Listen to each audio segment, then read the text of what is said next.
Bom, bom dia, Amanda. Bom dia.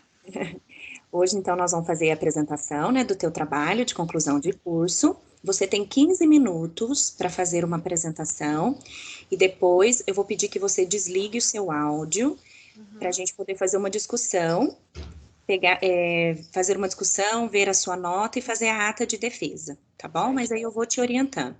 Tá bom. Então, eu vou só contabilizar o tempo aqui, só um minuto. Uhum, A hora que você falar para mim, Neide, estou pronta, preparada, eu já inicio. tô pronta. Então vamos lá. Pode começar, Amanda. Então, primeiramente, bom dia. Eu sou a Amanda Chaves Souza. A minha orientadora foi a Ana Santos.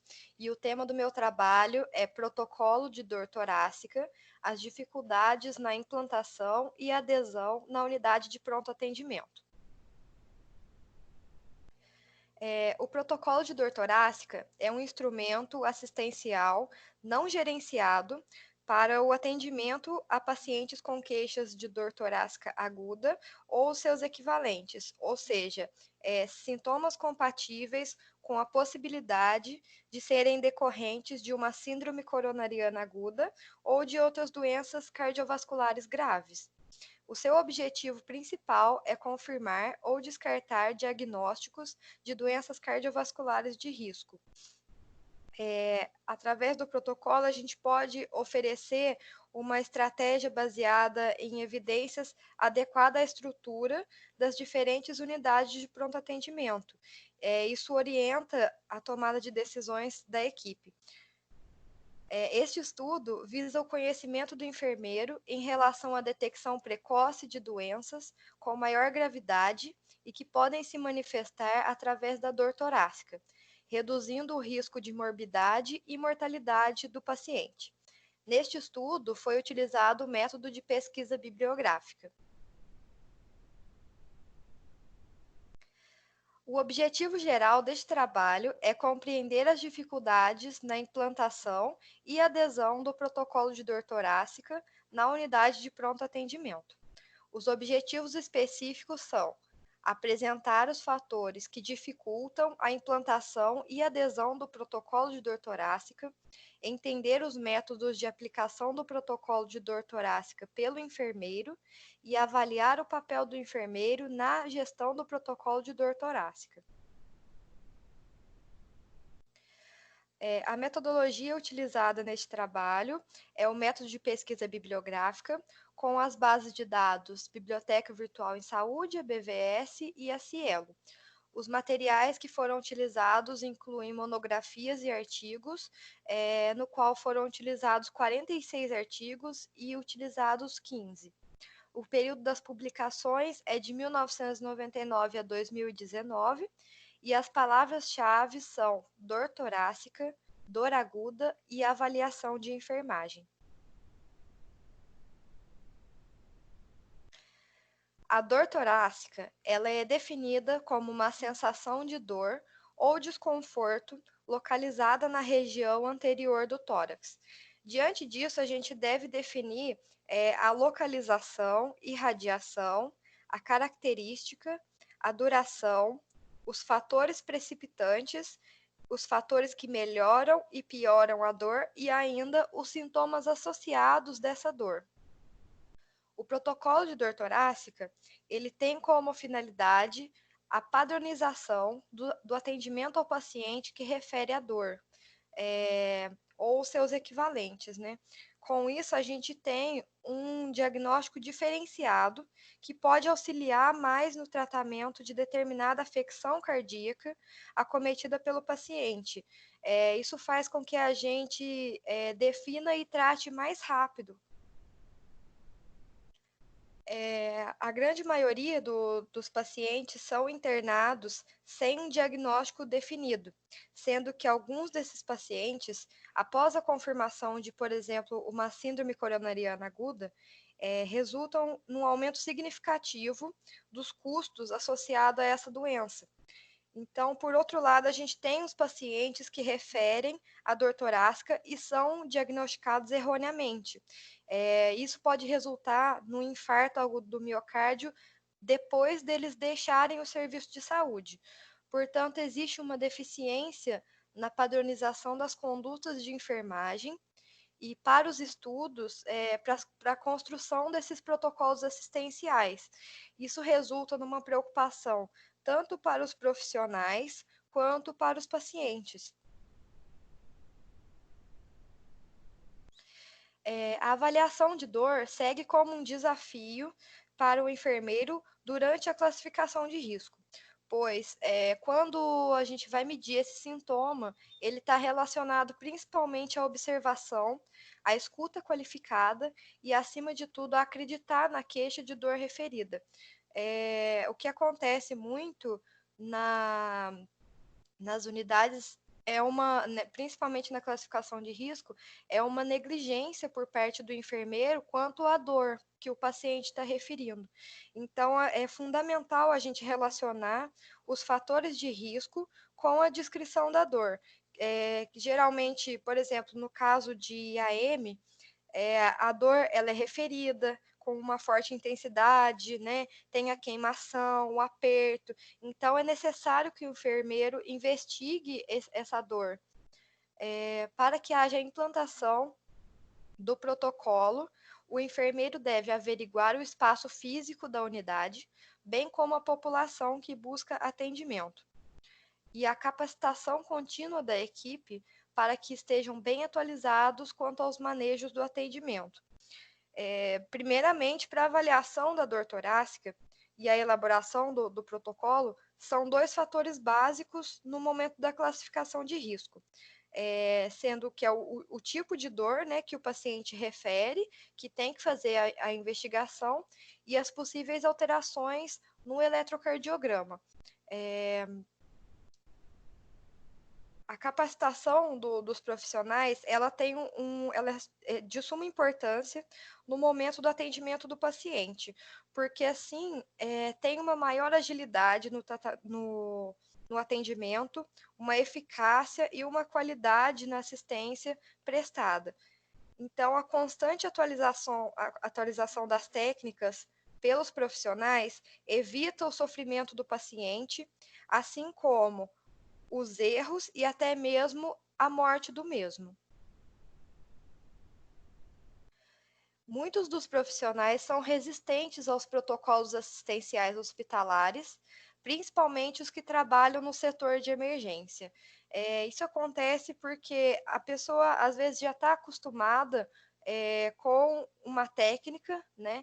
Então, é difícil essa implantação do protocolo, principalmente os profissionais que já estão há mais tempo na unidade. Eles tendem a ser mais resistentes aos protocolos, porque com a padronização das técnicas, às vezes as pessoas querem fazer da técnica que já conhece, né? Como foi dito já, ele deve se basear nas características da dor e no eletrocardiograma, né? Isso permite a possibilidade do paciente ser um portador de síndrome coronariana aguda, né? E ele desconhecer esse fato. O tempo de atendimento é um fator de extrema importância, porque na classificação de risco, ele caracteriza a gravidade da dor torácica para que seja tomada a devida assistência. Assim, a gente pode minimizar a lesão cardíaca em casos comprovados de IAM, por exemplo. E à medida que o protocolo está institucionalizado, o papel dos membros da equipe de saúde ficam bem definidos e respaldados. Tem muitos estudos relacionados à construção de protocolo de enfermagem, só que a maioria deles são, os estudos relacionados à construção do protocolo de enfermagem são escassos ainda, né? Então, tem uma análise deficitária, né, dos dados em relação à atuação do enfermeiro frente ao paciente com essa sintomatologia no serviço de emergência. Então, quando eu fui procurar esse trabalho, alguns estudos, né, sobre o protocolo, eu achei pouca coisa sobre enfermagem. né? Então, eu achei bem mais coisas sobre medicina, né? O que não, assim, o enfermeiro é quem planeja o protocolo, né? Então, eu acho que deveria ter mais estudo sobre isso. As minhas considerações finais são que o protocolo utilizado na classificação de risco resulta em maior êxito na definição das etapas do fluxo de atendimento, tornando o serviço mais organizado, seguro e humano, evitando falsos diagnósticos. E as dificuldades na implantação são devido à não adesão da equipe, né? A estrutura física da unidade, os recursos e a população atendida.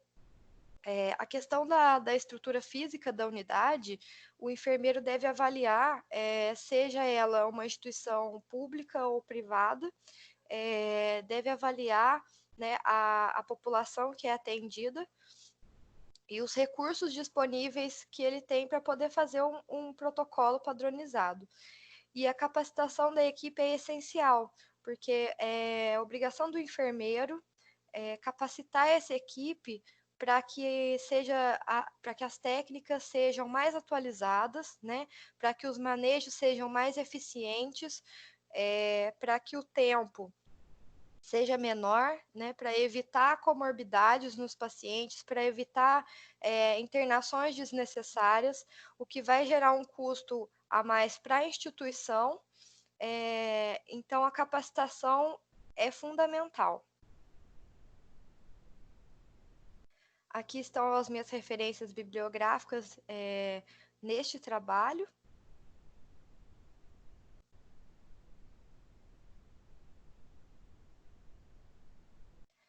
E eu agradeço muito, muito obrigada pela apresentação. Finalizou, Amanda? Sim.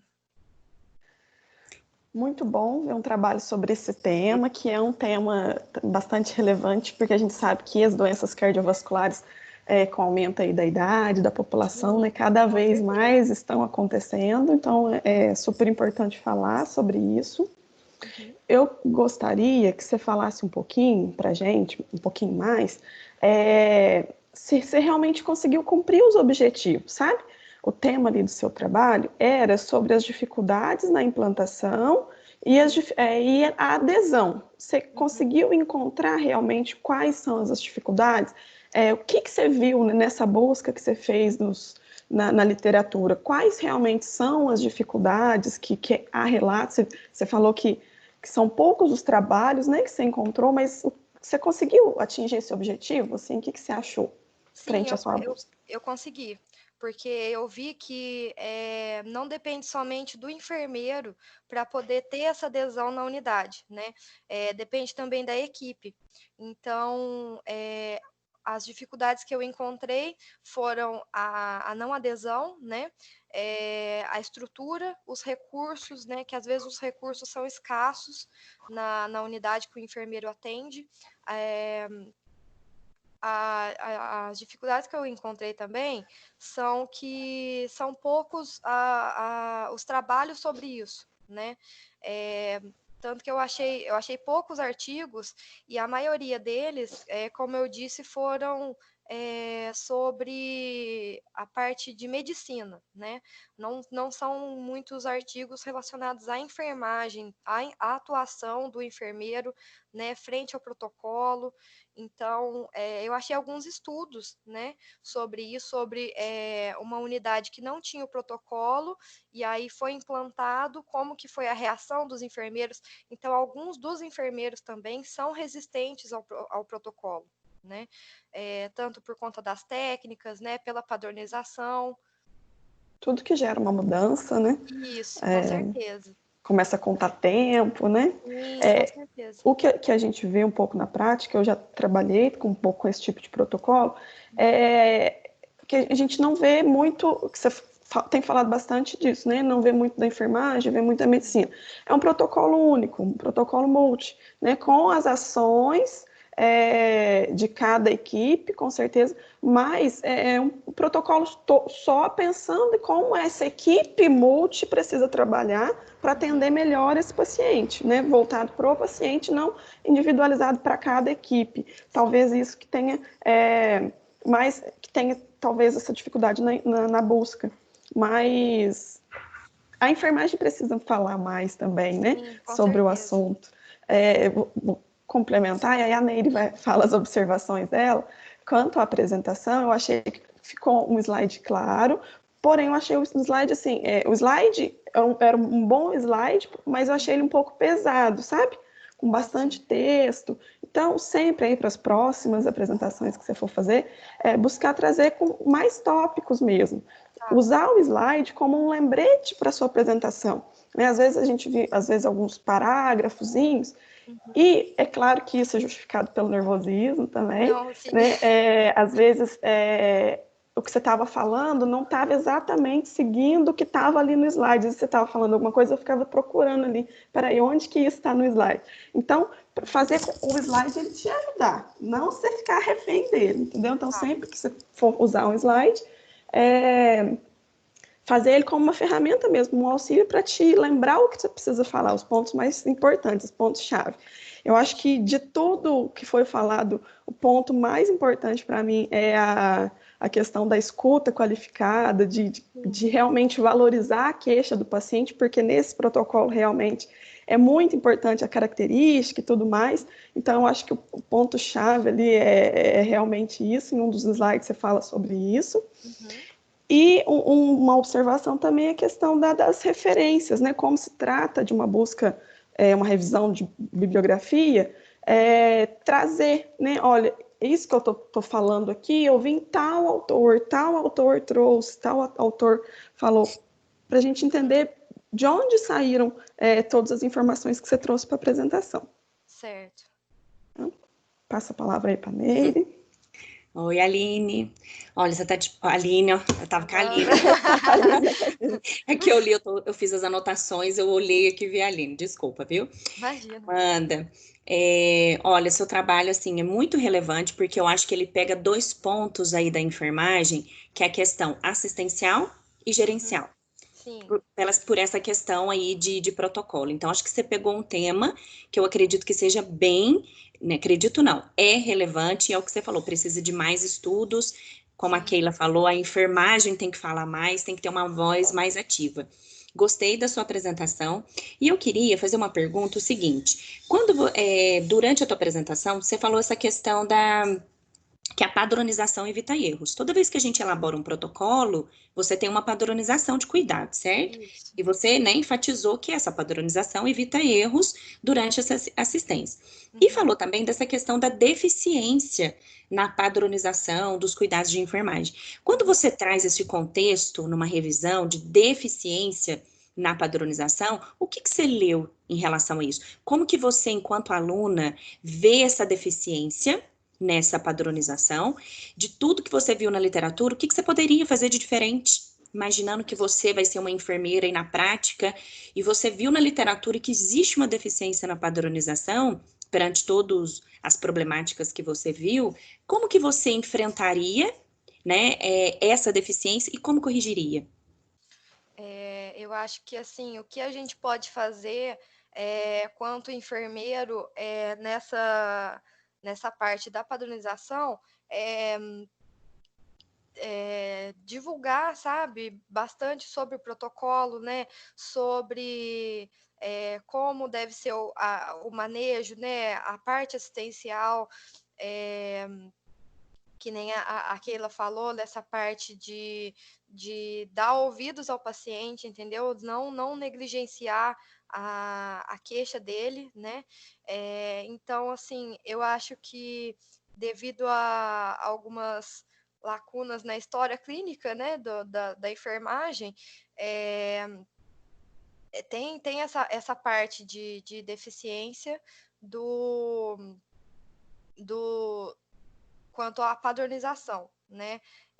Eu acho assim que tem alguns profissionais que são tão acostumados às técnicas, né, que são um pouco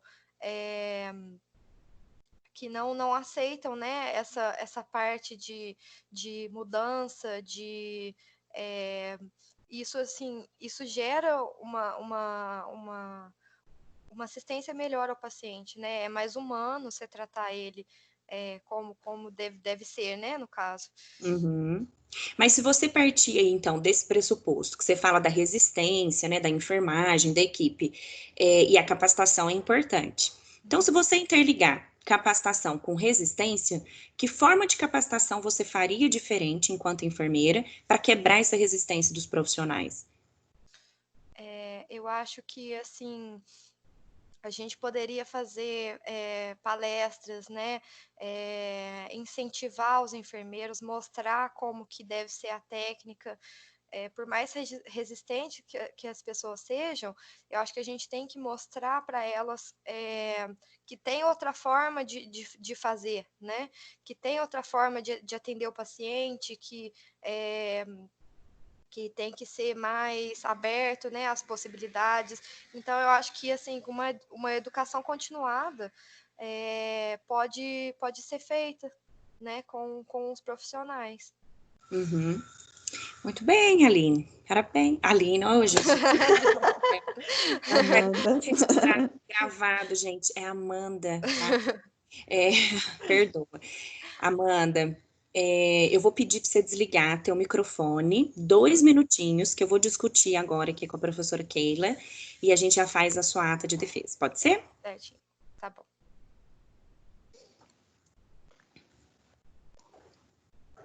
Keila, e aí? Olha, eu gostei até bastante, assim, da apresentação dela. A Amanda até é uma aluna muito boa. Assim, a padronização que ela veio, né, em relação aos slides, você viu o objetivo, ela colocou o objetivo específico, o objetivo geral, ela veio trazendo toda uma contextualização. Apesar do slide estar carregado, tudo, ela trouxe toda essa também seguiu uma sequência, né? Nessas perguntas que eu falei, deixou um pouquinho assim a desejar, só quando eu falei, como que você faria capacitação? Mas isso é próprio do aluno, né? Você vai perceber que isso é característica do aluno. Tudo para eles é treinamento, é capacitação, é palestra. Não tem Mas como, né? se a equipe está resistente, né? Como que eu vou quebrar essa resistência? Com palestra? Então, aí você vê que eles são muito amplos ainda, eles não são muito afunilados nessa questão ainda de que dessa prática clínica mesmo da enfermagem, mas é a própria imaturidade mesmo deles. Em relação ao tempo, ela foi 11 minutos, se você quiser anotar aí, ó, que você que está fazendo data, 8h52. ela iniciou às 8h51 e foi até às 8h27. Não, mentira, desculpa. 8h51, nossa, deixa eu deletar isso aqui que eu tô fazendo confusão. 8h51 e foi até às 9h03. Tá? Que deu aí 11 minutos, certo? Certo. E aí eu não sei, o que você acha? Acho 3.500. Não sei. Acho que comparando da outra, acho que ainda essa foi melhor, né? A gente sempre faz, né, eu acho que ela teve essa coerência, eu acho que só nas respostas mesmo, que ela não... Nervosismo também. Eu daria uns 3.800. Então tá bom, vou manter. Coração bom. Pode ser? Pode, claro. Tá. Então você faz Vou a leitura colocar aí, eu aqui, vou a chamar gente faz a leitura da ata. Amanda, pode entrar. Ai, será que ela tá com o áudio desligado? Oi. Ah, não, já voltou. Amanda, você ouviu tudo que a gente falou? Eu acho que sim. Não. Deu para ouvir aí? Não, mais ou menos, né? Só para Eu esperar uns sim. 2 minutinhos. Ok, Amanda. Mas o intuito era isso mesmo, né? Que você pode, é só pra você desligar para não ter interferência, mas não tem problema nenhum, né? Você ouvir tudo que é realmente as nossas considerações. Eu gostei muito do seu trabalho e ela vai fazer a leitura aí da ata de defesa para você, tá bom? Tá bom. Amanda, então, finalizando a sua apresentação, né? Essa é a ata de defesa pública do trabalho de conclusão de curso. aos 16 dias de junho de 2020, na apresentação online via plataforma Teams, na Faculdade Pitágoras de Poços de Caldas. Reuniram os professores da banca examinadora, abaixo relacionados, para defesa oral do TCC intitulado Protocolo de Dor Torácica, Dificuldades na Implantação e Adesão na Unidade de Pronto Atendimento, sob responsabilidade da discente Amanda Chaves de Souza, apresentado das 8h51 às 9h03, com um conceito final, então, de 3.800 pontos. Poços de Caldas, 16 de junho. Parabéns. Obrigada. Parabéns aí pela conclusão, né? Amanda. Ai, Faz um obrigada. filho, né? Nossa Senhora. Agora pode até respirar com calma. Ai, ai. Falou tão Parabéns bem, pelo... trouxe um assunto bem relevante, tá? Parabéns. E eu espero que quando você, né, formar, ser uma futura enfermeira, até comentei aqui nos comentários, né, com a Keila, ainda existe essa imaturidade, né, do aluno em relação a treinamento, mas isso logo, já você vai cair no campo de estágio, você vai ver que a realidade é bem diferente. É completamente diferente. E que esse apoio do enfermeiro, você vai conseguir, né, se tiver resistência, você vai conseguir quebrar pelo teu conhecimento. Então, por isso que é importante a gente estudar, saber realmente implementar isso aí, para que você consiga entrar no mercado e quebrar qualquer tipo de resistência da nossa equipe para o melhor adesão aí aos protocolos, tá? Mas você está de parabéns, porque o assunto é relevante e espero aí que você possa contribuir enquanto enfermeira aí no futuro, tá bom? Com certeza. Quer falar alguma coisa? Tá bom agora? Tá Eu tranquilo? só queria agradecer. Ai, eu tô nervosa. Agora parabéns, é um trabalho muito bom, você Muito dominou obrigada. o tema, sabia o que estava falando, então isso que é importante. Agora, trazer para a prática, né? Isso. Obrigada, gente. Emocionante. Tchau, tchau. Tchau. Obrigada. Ô, Nery, eu acho que nós vamos ter